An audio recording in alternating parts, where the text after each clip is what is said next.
some people may even say, you are part of the swamp. As a lobbyist, I think lobbyists, would you say lobbyists have done a lot of damage? I think lobbyists... Well, it depends on what they do. I mean, lobbying is government affairs. You walk into an office of a congressman, you think they're the experts on all the topics they're dealing with in the committees? No.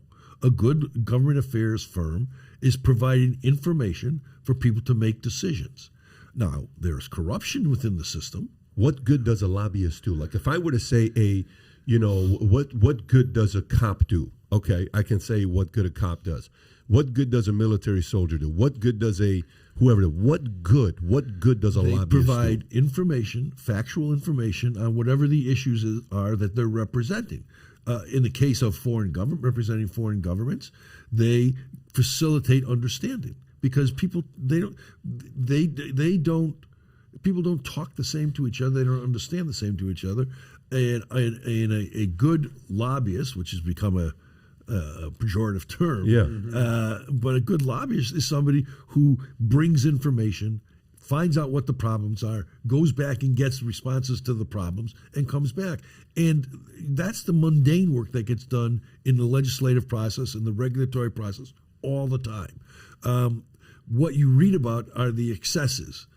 Hunter Biden going into the State Department and saying that we need to back off on prosecutors in Ukraine coming down on Burisma. That's what lobbying is viewed, but that's not lobbying. That's political influence. Wouldn't you say lobbyists are like the ultimate spinners, though?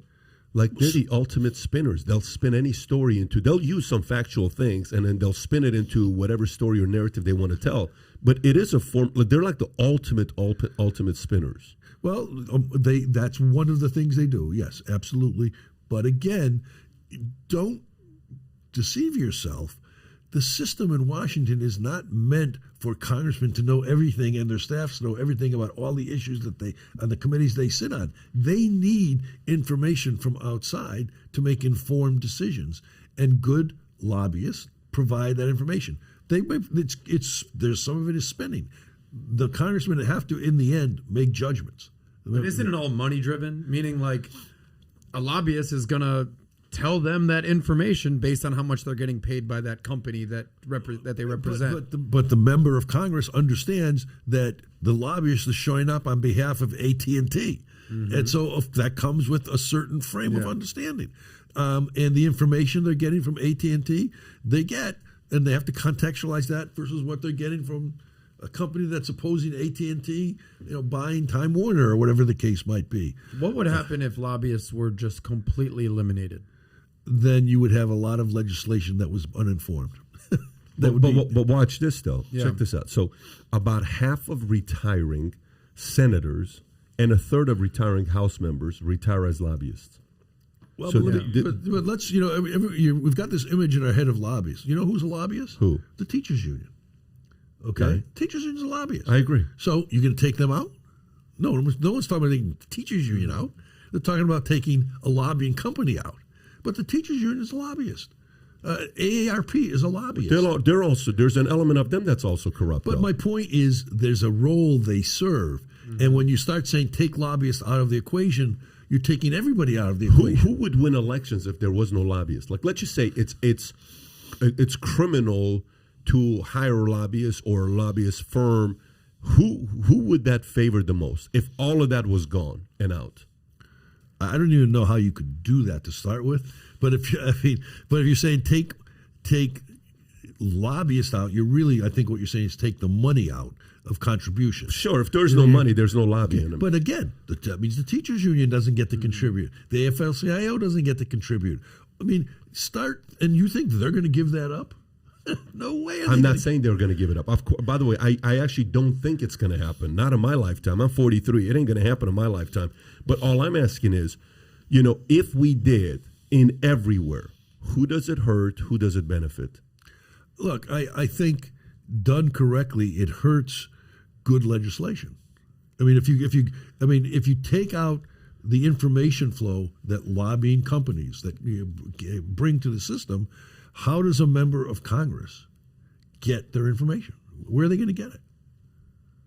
They're not going to intuitively know the technicalities of big tech and the exemptions that they have from publishing. They're not going to totally know that. A friend of mine was a lobbyist, and a very high paid lobbyist. He made very good money. Okay, very, very good money.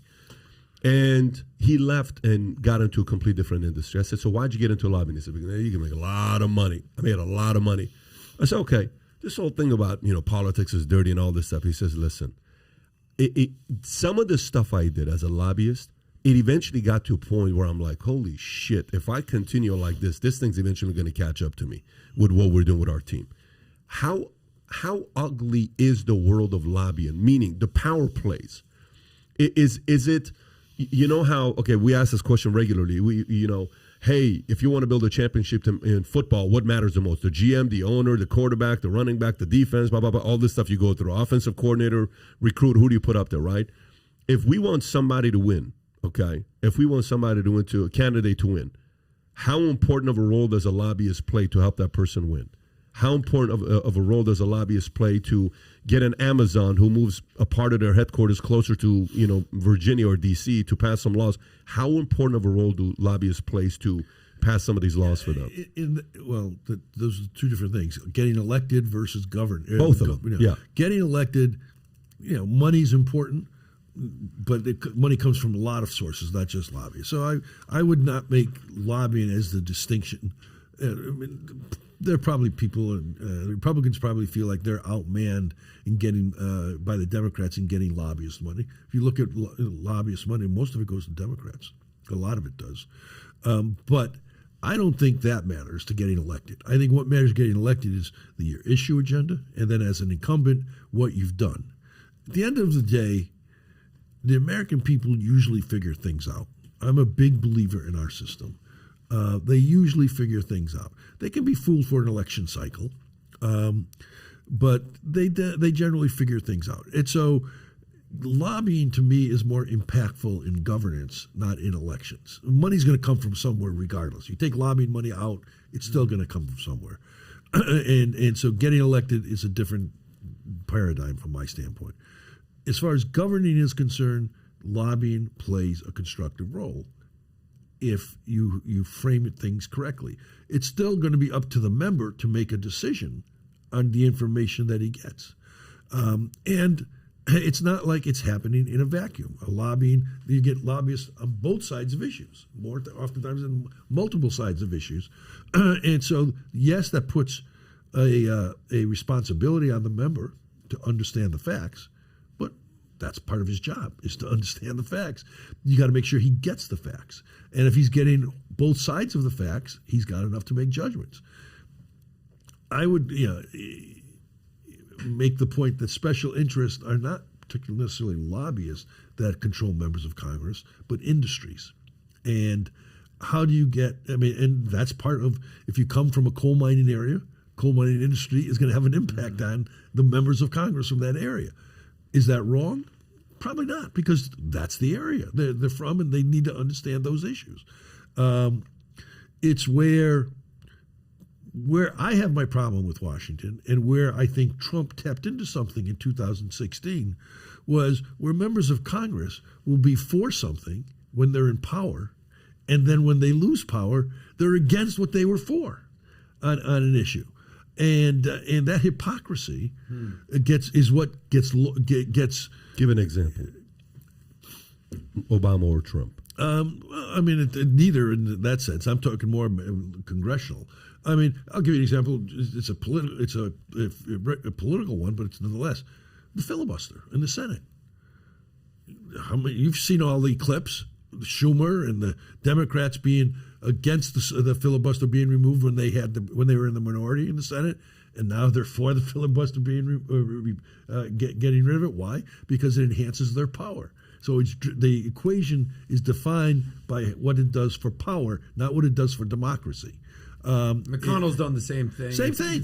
Both sides. And Trump campaigned against both of them. Mm-hmm. They were the McConnell can't stand Trump, by the way. Yeah, well, it's probably mutual. Not it's probably. It is mutual. It's probably.